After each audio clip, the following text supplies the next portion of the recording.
আলিফ লাম মিম। আল্লাহ জানেন এর সঠিক অর্থ। এই কিতাব কোরআন, যাতে কোনো সন্দেহ নেই, এটি সেই সব মানুষের জন্য পথপ্রদর্শক যারা তাকওয়া অবলম্বন করে, যারা অদৃশ্যের প্রতি বিশ্বাস রাখে, নামাজ কায়েম করে এবং আমরা তাদের যে রিজিক দিয়েছি তা থেকে ব্যয় করে, আর যারা বিশ্বাস রাখে যা তোমার প্রতি অবতীর্ণ হয়েছে এবং যা তোমার আগে অবতীর্ণ হয়েছে, এবং আখিরাতের প্রতি তারা বিশ্বাস রাখে। এরাই সেই সব লোক যারা তাদের রবের পক্ষ থেকে হেদায়েত প্রাপ্ত, এবং এরাই সফল কাম। নিশ্চয় যারা কাফের তাদের জন্য সমান, আপনি তাদেরকে সতর্ক করুন বা সতর্ক না করুন, তারা ঈমান আনবে না। আল্লাহ তাদের অন্তরসমূহের উপর, তাদের কর্ণসমূহের উপর মোহর এঁটে দিয়েছেন, এবং তাদের চোখের উপর রয়েছে পর্দা, তাদের জন্য রয়েছে মহাশাস্তি। আর কিছু লোক রয়েছে যারা বলে, আমরা আল্লাহ এবং পরকালে বিশ্বাস করি, অথচ তারা মুমিন নয়। তারা আল্লাহ ও ঈমানদারদের সাথে প্রতারণা করে, কিন্তু তারা নিজেদেরই প্রতারণা করে, আর তারা তা অনুভব করে না। তাদের অন্তরে রোগ রয়েছে, আর আল্লাহ তাদের রোগ আরো বাড়িয়ে দিয়েছেন। তাদের জন্য রয়েছে যন্ত্রণাদায়ক শাস্তি তাদের মিথ্যার কারণ। সূরা আল বাকরা আয়াত। যখন তাদেরকে বলা হয় পৃথিবীতে অনিষ্ট সৃষ্টি করো না, তখন তারা বলে, আমরা তো সংশোধনকারী।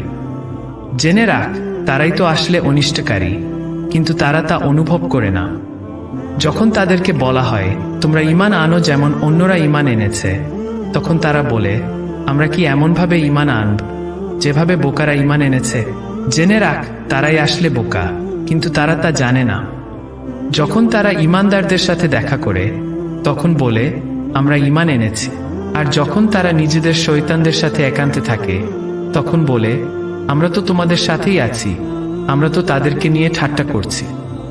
আল্লাহ তাদেরকে ঠাট্টা করছেন এবং তাদেরকে তাদের বিদ্রোহের মধ্যে আরো দিশাহীন অবস্থায় ছেড়ে দিচ্ছেন। আল বাকরা। তাদের ব্যবসা লোকসানে পড়েছে এবং তারা পথপ্রাপ্ত হয়নি। তাদের উদাহরণ ওই ব্যক্তির মতো যিনি আগুন প্রজ্বলিত করলেন, অতঃপর যখন আগুন তার চারপাশকে আলোকিত করল, তখন আল্লাহ তাদের আলোক নাশ করে দিলেন এবং তাদেরকে অন্ধকারে ফেলে রাখলেন। তারা কিছুই দেখতে পায় না। বধির, বোবা, অন্ধ, তারা ফিরবে না। অথবা আকাশ থেকে বর্ষণযুক্ত ঝড়ের মতো, যাতে রয়েছে অন্ধকার, গর্জন এবং বিদ্যুৎ চমক, তারা মৃত্যু ভয়ে আঙ্গুলগুলি কানে প্রবেশ করায়। অথচ আল্লাহ কাফেরদেরকে ঘিরে রেখেছেন। প্রায় বিদ্যুৎ তাদের দৃষ্টিশক্তি কেড়ে নেয়। যখন তা তাদের জন্য আলোকিত হয়, তখন তারা তাতে চলাফেরা করে, এবং যখন তা অন্ধকার করে দেয়, তখন তারা থেমে যায়। যদি আল্লাহ ইচ্ছা করতেন, তবে তিনি তাদের শ্রবণ শক্তি এবং দৃষ্টিশক্তি নষ্ট করে দিতে পারতেন। নিশ্চয়ই আল্লাহ সবকিছুর উপর ক্ষমতাশালী।